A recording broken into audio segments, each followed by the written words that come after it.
So congratulations, everybody. In Afghanistan, we have a couple of new things. So we have a new president, Ashraf Ghani Ahmadzai, and Hamid Karzai is left, so I'm sure everything will be great now. We'll have unicorns and rainbows in Afghanistan. And we announced a new deal, wonderful coincidence, where we'll be staying. Now, I know a lot of you thought, well, President Obama keeps saying we're leaving Afghanistan, so that means we're actually leaving. No. Words don't mean anything anymore.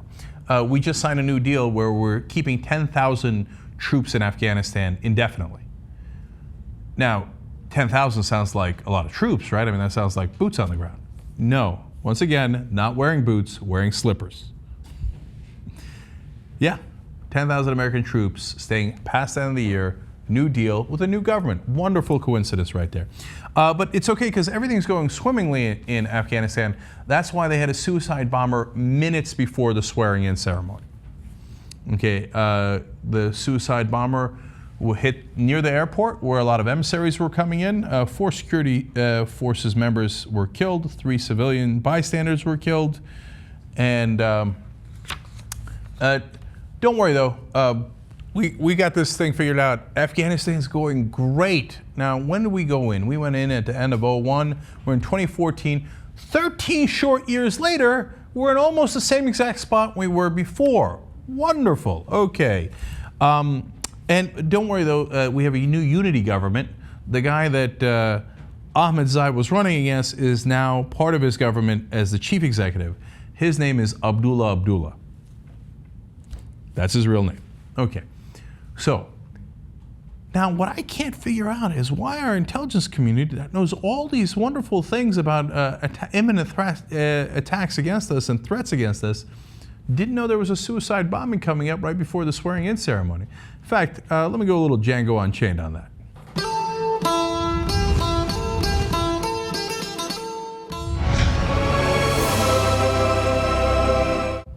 Our intelligence community is a miserable failure.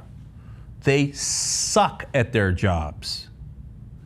So they'll tell you, oh, no, we got to figure it out. Saddam Hussein has weapons of mass destruction, and he is desirous of using them at some later point. Oh, no, he didn't have any weapons at all. Did he connect? Was he connected to 9/11? Nope, not connected at all. Oh, but that's under the Bush administration. Under the Obama administration, no, don't worry, there's a scary group called Khorasan who we have to attack in Syria right away. They have imminent plans to attack us. Oh, that's right, they don't have imminent plans to attack us at all. They have a desire to maybe attack us, maybe 6 months later. Oh, and by the way, they don't actually exist. They're a made-up group. We have sources from inside the Obama administration and former counterterrorism officials saying there is no Khorasan. We made it up. But what they are great at is spying in on Americans, right? Oh, we got to make sure that our political enemies, I mean, our enemies of the state have to be monitored.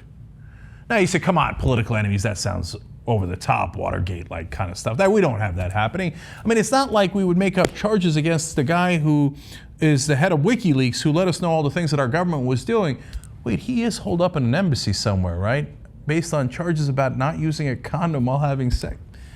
Well, he wasn't even charged with that, was he? But he might be, and he might be extradited to the U.S. Well, better to make sure we have him contained. But the guy who actually did WikiLeaks, the incredibly dangerous Chelsea Manning, oh, right, locked up for decades. Snowden, who let us know about things, he's on the run, okay? So those are the real enemies of the state. But when we're about to have a swearing-in ceremony in a country where we have a friendly government that we've been occupying for 13 years, and you idiots, you morons, can't figure out that there's going to be a suicide bombing attack? That's because you don't know what the fuck you're doing. Okay? You don't have any real intelligence on the ground. You don't have it in Afghanistan. You don't have it in Syria. You don't have it in Iraq. Now, President Obama was on 60 Minutes last night saying, oh, yeah, we didn't realize that ISIS was formulating in Syria. They have territory that is now larger than Great Britain.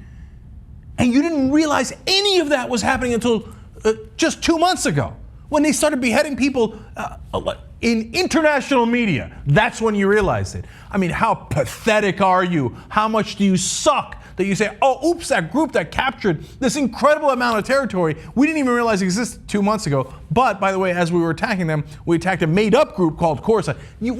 Our intelligence is a miserable, pathetic failure. They never catch the things that are actually happening. By the way, here was something that was actually happening that we didn't catch. 9/11. Yes, there were warnings about bin Laden determined attack inside the United States. Yes, Bush ignored those warnings. I understand that. But nonetheless, we didn't catch it. They actually did the bombings. They killed nearly 3,000 Americans. World Trade Center doesn't exist anymore. And what did we do after that? Partly based on our intelligence, we attacked the wrong country. We attacked Iraq. Now, I know Bush and Cheney wanted to go to Iraq, and they pressured the intelligence community. Now, if you were a real intelligence community, you would have stood up to them. But instead, what you are is you're cowards who are political bureaucrats. And if the Bush-Cheney team wants something, well, you do it. Who cares what the real intelligence is? And if the Obama team wants it, then you do it. Who cares what the real intelligence is? Besides which, you don't know it anyway. In the old days, from what I hear, we used to risk our lives to try to figure out intelligence about the Soviet Union. Do we have good intelligence on anything going on now? Inside any of these countries? Let alone attacks that are actually coming here? The underwear bomber, the shoe bomber, and the list goes on and on. No, no, no, no, no. We don't know a thing about the real threats, but imaginary threats. When you expose things that the government is doing, oh, those we know about.